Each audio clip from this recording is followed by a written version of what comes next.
¿Cómo están, amigos? Buenas noches, bienvenidos a esta nueva edición de En Portada. Verónica, ¿cómo estás? ¿Qué tal, Mario? Muy bien. Buenas noches. Bueno. ¿Has escuchado lo que ha dicho el abogado de Gerald Oropesa? Sí, francamente, ¿no? Marco Hasta hace Rivera. que 3 días decía que sí, que tenía entendido que estaba en el país, que no sabía mucho de él, solo a través de la familia, pero lo único que ellos estaban buscando a través del habeas corpus era que se retirara esta orden de detención para que él pudiera ponerse a derecho. Y ahora resulta que ya no está. Dice que está fuera del país, se especula que podría ser en Ecuador, pero bueno, eso tampoco tiene por qué ser cierto. Es una forma de asegurarse o Que de mire para otro tratar de lado. que no lo busquen, ¿no? Por otro lado, Migraciones ha informado que legalmente, por lo menos, no ha salido del país. Ahí está el comunicado. Migraciones desmiente que Gerald Oropesa haya salido del país por control regular. Bueno, lo que dijo el abogado es que cuando él se fue, Gerald Oropesa se fue, no tenía todavía orden de detención. Ok, entonces no, digamos, hizo contra el mandato judicial. Pero tendría que haber algún tipo de registro. Y es así que Migraciones ha dicho, bueno, por lo menos de manera oficial no ha salido este señor. Y sea por donde fuere, caminando, por avión, bus, barco, lo que sea, como a él le gustaba tanto los embarques al parecer. Entonces, tendría pues que haber algún tipo de sello de salida, ¿no? En su pasaporte o algún salvoconducto, pero no hay nada. Si ya Migraciones dijo que no, es que regularmente en efecto no ha salido. Muy bien. Pero un operativo, ¿no?, en Piura el fin de semana. Sí. Y parecía que había estado ahí hacía poco en la casa de un familiar, según la información policial, ¿no? Y ahora con este tema de que sí ya se ha ido, al parecer, a Ecuador. Por otra parte, hubo ayer elecciones internas en el APRA para renovar cuadros. Sí. Y en algunos lugares del norte del país, concretamente Lambayeque, Piura y La Libertad, el proceso, como vimos, fue un poco accidentado.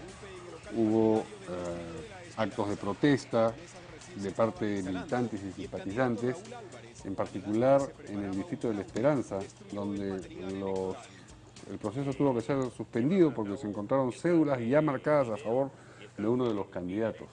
Por la célula de votación ya tenían impreso el número del número 1. En las imágenes Bueno, ahí están las imágenes. El año pasado, me parece, hubo problemas aquí en Lima, ¿no es cierto? Bueno, uno de nuestros invitados es el señor Mauricio Mulder, que esperamos esté pronto a llegar. Nos hubiera gustado para preguntarle cómo se desarrolló aquí, que parece con total normalidad. Así es. Se le comentó a la señora Mercedes Cabanillas, que es la encargada del Tribunal de Ética ahora en el APRA, ¿no?, sobre el tema. Gerald Oropesa una vez más y dio detalles sobre ya lo que había hecho el APRA relacionado a este señor, y parece que acá se desarrolló con normalidad. Muy bien, vamos con los titulares. El presidente del Consejo de Ministros, Pedro Cateriano, dijo hoy que el Congreso debe cumplir con el mandato para el cual fue elegido. Sin embargo, más tarde el presidente Humala insistió en limitarse a decir que no quiere especulaciones sobre si cerraría o no el Congreso ante una eventual denegación de las facultades legislativas. Y Ulises Humala, hermano del presidente, fue vinculado a un presunto tráfico de influencias por gestiones ante municipios del interior para la adjudicación directa de obras bajo la modalidad de convenios con el consorcio Uni-Serviuni. Por su parte, Alexis Humala, también hermano del mandatario, se vio envuelto en otra denuncia a raíz de su asimilación al Cuerpo General de los Bomberos. Diálogo sobre Tía María se reanudaría mañana. El premier Cateriano advirtió, sin embargo, que previamente se deben dejar las acciones de violencia. Ayer, las autoridades policiales intentaron tomar el control de las vías de comunicación, pero fueron rechazados en un enfrentamiento que dejó más de una decena de policías heridos. Y se va conociendo quiénes son los agentes de la DINI que realizaron seguimientos a políticos, empresarios y periodistas. Según informe de Cuarto Poder, la vicepresidenta de la Comisión de Inteligencia, Luz Salgado, denunció que se hizo mal uso de los recursos del Estado, ya que los congresistas del oficialismo usaron los expedientes proporcionados por la DINI para atacar a los de la oposición durante las interpelaciones a ministros de Estado.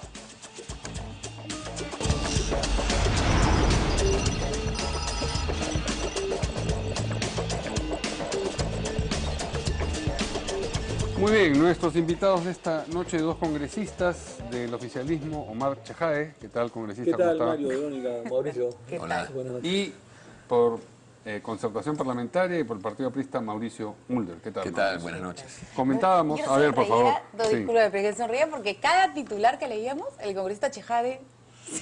Entonces yo pregunto, ¿es porque ha sido un largo fin de semana y el lunes ahora estresado? ¿O cada noticia que leíamos, el hermano, Ladín, el congresista se iba hundiendo más en la mesa? No, ha sido un ¿Ah? fin de semana largo y hay un poco de cansancio lógico, ¿no? No, tranquilo, eso no está parejo, ¿no? Ya veremos en los próximos minutos. Muy bien. Pero comentábamos también, antes de que llegara Mauricio, lo que ha ocurrido en el norte, en las elecciones internas del APRA. Ha habido en algunos lugares un poco de desorden Alboroto. congresista. ¿Qué pasó? Bueno, es natural, ha habido mucho menos que otras veces, pero las Sí, elecciones... es parte de la Es fiesta verdad, democrática. Es verdad. yo iba a Hay decir gente lo que es intolerante. Se les va a expulsar a toditos ipso facto y con denuncia al Ministerio Público. Porque no podemos permitir que haya gente que haga ese tipo de actitudes absolutamente antidemocráticas, de romper ánforas y meterse a locales. Se han anulado esas elecciones, pero al final, en todo el Departamento de la Libertad donde esto ha ocurrido, la elección ha sido válida, ha salido elegido un compañero Miranda, joven, un nuevo cuadro del partido, como secretario general departamental de la Libertad, y el resultado es lo que importa. Las personas que hayan cometido este tipo de actos, fuera del partido. Y plenamente identificados, ¿no? Justo tenemos las imágenes. Plenamente identificados, sí, Es sí, muy yo he visto fácil. los videos. Pero- el mismo candidato es el que se metió a hacer ese tipo de cosas. Ese es el local de La Esperanza, en Trujillo. Que es un Sí, local grande. ¿qué hay de cierto en esto de que se encontraron cédulas marcadas a favor de uno de los candidatos? Probablemente alguien haya hecho trampa y todo eso. Mira, ¿sabes qué es lo que estamos haciendo, el mismo Mario? candidato, es verdad. Vamos a poner el padrón del partido en 0. Y vamos a hacer una reinscripción que va a ser muy breve, 60 días. Los que estén ahí son los que van a ser los militantes, el resto ya no va a estar. Y después de esos que van a estar ahí, vamos a hacer todo un proceso de cruce con todo tipo de información que hay, hasta de antecedentes policiales y de antecedentes políticos, para que no se cuele este tipo de gente. Muy bien, vamos ahora sí con el primer tema, que tiene que ver con dos declaraciones en alguna medida contrastantes, una del presidente del Consejo de Ministros, Pedro Cateriano, y otra del presidente Humala, a propósito de qué ocurriría con el Congreso si es que le niega las facultades a Cateriano. Vamos a escuchar primero al primer ministro, luego al presidente. Como presidente del Consejo de Ministros, ni ningún peruano puede conculcar o ser censor de las declaraciones de los congresistas, más aún teniendo en cuenta que los congresistas no están sujetos a mandato imperativo. Pero yo he sido claro, presentaré ese proyecto de ley autoritativo que expresará materia y plazo para el cual solicitaré la delegación de facultades legislativas, que repito, ¿cómo? Ya estamos trabajando y confío que a más tardar la próxima semana estaremos presentando el proyecto de ley autoritativo. Bueno, la oposición son tres políticas adicionales al fortalecimiento de una política económica con rostro social que estamos consolidando como políticas de Estado, no solamente de gobierno. Y nosotros creemos que el siguiente gobierno tiene que ir por ese rumbo. Salirse de ese rumbo sería un error. Presidente, ¿qué va a pasar si estas facultades especiales solicitadas por el primer ministro ahora no son aceptadas por el Congreso? Mire, lo que yo le puedo decir es que no hago especulaciones, ¿ya? Nosotros vamos a solicitar y hacemos una exhortación al Congreso de la República, al Honorable Congreso, para que nos permita continuar trabajando. Presidente, ¿cómo va a quedar la...? El contraste consistiría en que mientras Cateriano dice que él espera que la representación nacional culmine el mandato para que fue elegido, es decir, hasta el 28 de julio de 2016, el presidente, frente a la pregunta de si pensaría o no disolver el Congreso ante una eventual negación de las facultades, dice que no quiere especular, lo cual, como se ha dicho, es una invitación a que especulen los demás. Pero las de Cateriano son posteriores, esa es la diferencia. Las de Cateriano son hoy en la mañana, pero bueno, hoy día en la mañana es que se han dado a conocer, aunque creo que son de anoche, Sí. pero son posteriores. Lo cual revela pues que todavía hay cosas discordantes, pero yo me quedo con las de Cateriano. La verdad es que si él ha escuchado previamente las de Ollanta Humala, porque es obvio, y las de Ollanta son anteriores, es porque él está poniéndole, digamos, el tono que le corresponde a lo que él ha determinado que es su política. O sea, si él va a hacer políticas de diálogo, de entendimiento, de conversación, no puede venir a pechar. Tiene que venir a convencer, a persuadir, a conversar, a ceder seguramente también. Y eso es lo que corresponde a un presidente del Consejo de Ministros que tiene ese talante. Entonces así son las cosas, yo no veo que haya problemas, por ejemplo, en materia económica. Nosotros consideramos que efectivamente hay cosas que hay que hacer urgentemente y que el Parlamento probablemente no las puede hacer del todo rápido, pero quizá ahí y un par de cosas más, tampoco la sábana que nos han venido a traer, y menos aquella que tiene que ver con temas exclusivamente asistencialistas, que yo considero de que el presidente ahí sí se equivoca, en el sentido de considerar que es un tema de fundamental y de bandera. El asistencialismo es un paliativo a la falta de empleo. Y lo que no se hace en este gobierno es crear empleo. Y si lo que consideran ellos es que el asistencialismo debe crecer, entonces ahí sí yo tengo un gran temor de carácter electoral. Bueno, yo lo que vengo a decir el día de hoy con toda seguridad es que no se va a disolver el Congreso, para aquellos que están de alguna manera o promoviendo o especulando o tratando de vender noticias. ¿Se refiere a sus colegas parlamentarios? No sé, de repente ha habido alguna malinterpretación o de repente ha habido algún despistado por ahí que ha hablado una cosa que no es. En primer lugar, por un tema constitucional, un día lo conversé con Mauricio. No se ha censurado el gabinete de Ana Jara. Sí, no se la ha censurado a ella como primera ministra. Por lo tanto, el primer supuesto no se ha dado. En el hipotético negado, vamos a suponer, de que Cateriano vaya y exponga como cuestión de confianza las facultades delegadas en materia legislativa y no se le otorguen, sería la primera, no la segunda. Por lo tanto, no habría una segunda vez para cerrar el Congreso por parte del presidente de la República, que dicho sea de paso, la Carta Fundamental, la Carta Constitucional, habla de que está facultado, no está obligado. No, sí, claro, sí. A eso viene el margen. Por lo tanto, no habría, perdón, Verónica, para terminar la idea, no habría ese supuesto, no se va a disolver el Congreso. Yo creo que hay una actitud serena, tanto el presidente Ollantumala madura como un estadista, y creo que Cateriano, creo que no me dejará mentir Mauricio, no lo está haciendo mal en su primer mes de gestión. Creo que tiene una propuesta de puertas abiertas, de puentes tendidos, está concertando con todos los medios de comunicación, no ha ido a pechar al Congreso de la República, y yo creo que todas las fuerzas políticas han hecho bien en otorgarle, o por lo menos la mayor parte de fuerzas políticas, el voto de confianza hace una semana, ¿no? Y una consulta, esto que dice del voto de confianza, que si sucediera con el señor Cateriano y las facultades que se están solicitando, ¿es algo que usted piensa, es su interpretación, o ya lo han conversado en la bancada sobre que la negación del voto de confianza fue contra Ana Jara, que la censura fue contra Ana Jara y no contra el gabinete? Lo he conversado, ¿está conversado ya? No, lo he conversado con algunos congresistas, lo he conversado con muchos amigos míos constitucionalistas, incluso con Mauricio. No, pero habría si que ver la oposición quiso censurar al gabinete, planteó mal la moción de censura. Se equivocaron. Porque en el contenido, en la parte considerativa de la moción, cuando uno lo lee, es absolutamente claro. Dice contra Ana Jara. Y en la parte resolutiva también dice contra Ana Jara, no dice contra...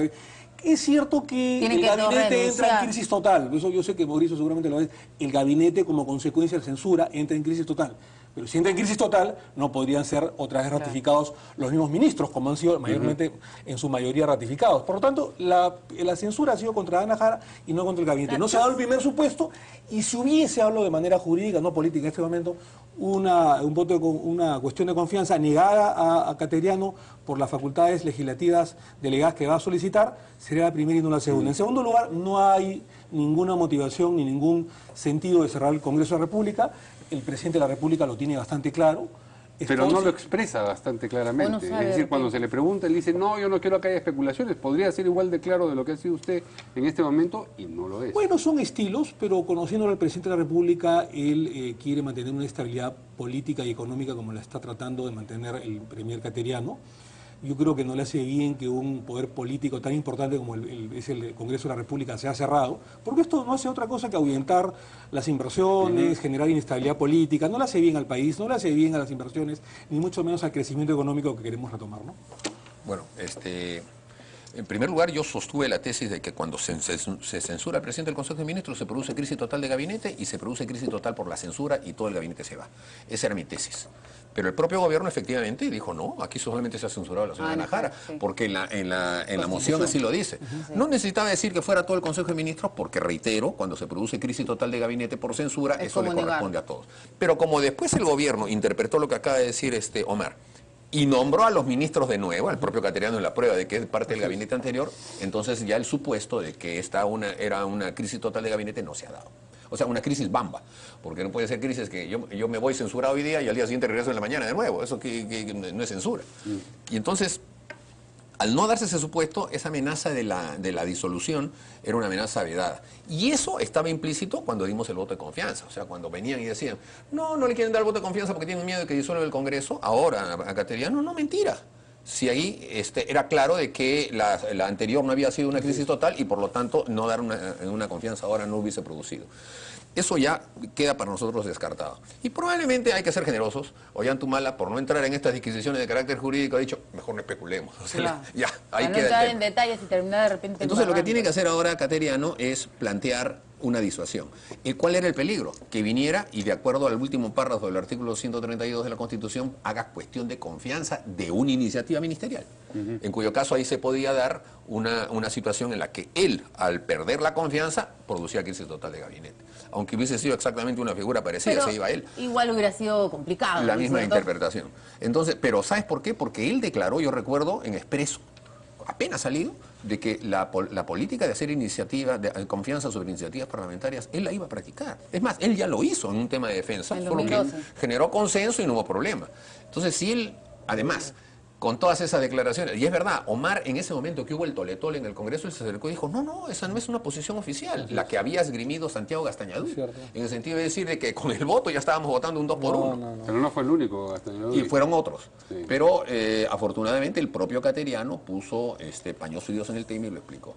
Así que yo creo que lo que le toca ahora a Pedro Cateriano es venir con sus planteamientos, explicarlos, someterlos al debate que corresponde dentro de la comisión, al debate que corresponde dentro del pleno. Y convencer, ¿no? Y convencer, pues disuadir, explicar. Reitero, en materia de política económica creemos que son cosas urgentes, nosotros estaríamos llanos a considerar dar facultades para, por ejemplo, destrabar trámites, para, por ejemplo, facilitar el tema medioambiental, resolver el tema de Tía María, si es que se necesita alguna ley especial, sí. Pero ya en todo el resto yo estoy viendo que no es tan urgente ni tan necesario, incluso en sectores como educación, en el que por más emergencia que pongas, eso no va a tener pues resultados, sino dentro de cuánto, dentro de mucho más allá del proceso electoral. Ahora, Mauricio, hay un tema aparte de lo económico que también es urgente, que es la seguridad ciudadana, ¿no? Hay dos temas que para mí son urgentes y que estoy absolutamente seguro que la oposición va a colaborar en el otorgamiento de facultades. Seguridad ciudadana ahí. Seguridad ciudadana y la parte económica, ¿no? Pero en seguridad ciudadana que ya habríamos que ver qué van a hacer, ¿no? Hay que escucharlo a Cateriano, es obvio, por eso es que era absurdo que pensar que porque en ese momento estaba pidiendo un voto de confianza con un contenido que fue leído en ese momento, también se le estaba incitamente dándole facultades legislativas. Era un absurdo. De bancada, pues, hubo por ahí alguno, es respetable su opinión, no la compartí. Cualquiera. Era uno o dos. Ana Jara, Gastañadú y el señor Freyo Tallo, que después dijo, no, sí, ya no, pero más o menos. Josué Gutiérrez también fue bien equivocado. Bueno, por ejemplo, a José Gutiérrez se le pidió en ese momento que hubo el escarceo y él ofreció, yo voy a hacer el deslinde. Y a la hora de hablar no hizo ningún deslinde. Y siguió entonces, era porque no querían hacerlo. Y yo estoy convencido de que el señor Gastañadú ha hablado por encargo. Él no habla así nomás. Para mí que le han pegado su llamada de teléfono y sostén esta tesis de todas maneras para ver qué cosa pasa. Y eso es lo que al final ha terminado reventando. ¿Quién dice usted? Que su prima política. Su prima política, evidentemente. Yo la verdad que no, estoy convencido de eso. Yo la verdad que no creo, Santiago, ese día llegó un poco tarde después del informe Cateriano. De repente venía de otro sitio. A las 4 de la tarde. No sabemos. ¿Del ala este palacio? No, pues? no. Entonces, creo que él tiene su propia tesis, es un estudioso del derecho constitucional. A veces discrepamos, a veces no, a veces concordamos. La mayor parte de veces concordamos. En ese momento yo le dije, Santiago, me parece que por ahí no va la cosa. Él me dijo, es mi opinión, es personal. Al final se malentendió, hubo una pequeña escaramuza que finalmente fue dilucidada y esclarecida por el propio Cateriano, ¿no? Bueno, Cateriano ha abordado otras materias hoy día que tienen que ver con una protesta frente a la Comisión Interamericana de Derechos Humanos por haber admitido la solicitud de la comisión. Así es, de 63 terroristas para revisar sus casos. Vamos a escuchar lo que dijo. Uno puede pedir, otra cosa es que la comisión o la corte les dé la razón. En todo caso, yo respaldo la posición asumida por el ministro de Justicia. ¿Nunca se ha pensado ante una serie de fallos adversos, nunca se ha pensado en la posibilidad del gobierno de retirarse de la jurisdicción de la Comisión y de la Corte Interamericana? No, por lo menos es mi caso personal. Yo creo que cuando las puertas de la justicia se cerraron en el Perú, para muchos peruanos la Corte Interamericana fue precisamente una instancia que permitió a los peruanos que tuvieran justicia. Lo que sí debemos es estar atento a la actuación de los jueces. Y todas las resoluciones judiciales son criticables, no solo acá en el Perú, sino en el extranjero. ¿Cómo dice? A ver, vamos a poner un poco las cosas en orden, ¿no? Y hablamos del aspecto netamente procesal, procedimental. Como gesto político es importante lo que ha señalado Adrián Sen, el ministro de Justicia, el ministro Cateriano, ¿no es cierto? Hay que seguir las cosas, hay que estar detrás, que no nos gane un poco la impericia de alguna manera y que los terroristas no salgan con la suya, digamos. Eso me parece genial. ¿Cuántos terroristas son los que están pidiendo un nuevo 59. Sin embargo... Y estos 59, todos han sido juzgados nuevamente. Condenados. No, pero condenados regularmente. Me refiero a 2 veces juzgados. 2 veces, la primera supuestamente de manera irregular, irregular con Fujimori, y la segunda de manera regular por mandato de la propia Corte. Por mandato de la propia Corte. Exacto. Y hay algunos que incluso que ya van a salir. ¿No es cierto? En los próximos 10 años van a ir saliendo. Marisa Arriola, me parece, y algún otro más. Entonces, de los 50 y tantos... No hay nada que reclamar. Acá hay una especie de viveza por parte de estos terroristas que quieren impugnar o que se les anule el proceso vía la Corte Interamericana de Derechos Humanos. Sin embargo, yo pienso que no hay que darle más revuelo de lo que esto realmente merece. ¿Por qué lo digo? Porque esta es una admisión no de la Corte Interamericana, sino de la Comisión Interamericana de Derechos Humanos, que después se expide un informe. Yo estoy absolutamente seguro que la Comisión va a decir que esta demanda es improcedente y la va a archivar, ¿no es cierto? Como gesto político del ministro de Justicia, perfecto. Como gesto político del premier Cateriano, perfecto, porque es el vocero del gobierno, le está diciendo, ojo, vamos a estar atentos a lo que ustedes hagan, ojo, ¿ah?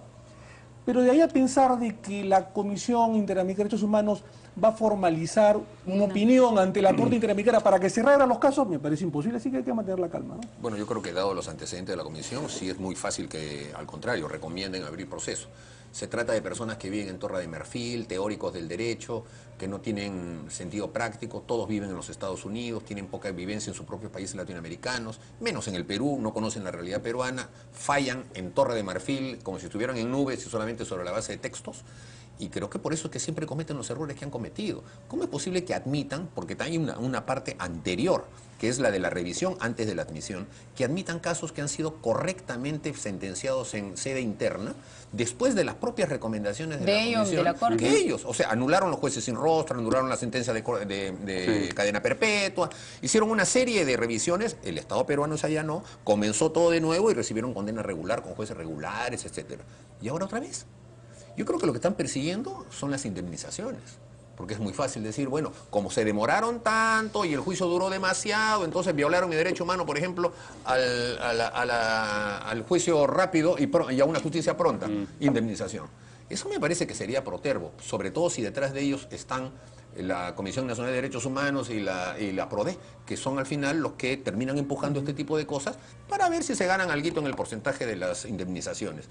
Entonces yo creo que la comisión tiene que ser, y me parece correcto lo que está haciendo el ministro de Justicia, tiene que ser pues contestada con un escrito bastante duro del Estado peruano, en el sentido de que se está cumpliendo. Y esto sería el colmo que pueda llegar a la Corte. No creo que vaya a llegar a la Corte. Pero si fuese el caso, que ya ha pasado en anterior oportunidad, entonces el Perú tiene que mostrar pues una posición bastante clara y firme. Gran parte de las cosas que nos han ocurrido es también por la indefensión del Estado peruano. Mandan a funcionarios de tercera, que no tienen ningún tipo de compromiso, o a gente que incluso creen lo que dice la otra parte, no lo que dice el Estado peruano, y eso también ha llevado a que muchas veces por eso que está bien, digamos, que tanto el ministro de Justicia, a través de sus procuradores, y, como no, el premier Cateriano, de alguna manera hayan encendido las alarmas y estén detrás, ¿no? Porque también tienen que ver, pues, en la Comisión y la Corte Interamericana que hay un Estado peruano fuerte, como dice Mauricio, y que está detrás. Ahora, yo la verdad que pienso que esto se va a archivar. Hay una enorme jurisprudencia al respecto de que ha habido un debido proceso, como dice Mauricio, porque efectivamente la misma Comisión recomendó en su momento, se siguieron esas pautas y se siguió un debido proceso. Por lo tanto, esto no debería prosperar. La Corte. No debería prosperar incluso el informe de la Comisión hacia la Corte. No digo, estos segundos procesos que se hicieron fueron de la Corte, de la Comisión, ¿no? Envió el documento a la Corte y fue la Corte la que le dijo al Estado peruano que había que juzgar nuevamente. Y se hizo mediante el debido proceso y con todas las recomendaciones señaladas por la Corte Interamericana. Por lo tanto, no debería reabrirse y mucho menos la Comisión Interamericana debería emitir una recomendación, porque no emite un fallo. Pero esto de la indemnización podría ser, ¿no? Porque estamos hablando cuánto tiempo después. Hay que estar alertas, Yo hago una prognosis, creo que esto no va a pasar, pero está bien que el Estado peruano a través del Ministerio de Justicia ponga las alertas recomendables al tino, ¿no? Muy bien, vamos a una primera pausa y regresamos en un instante.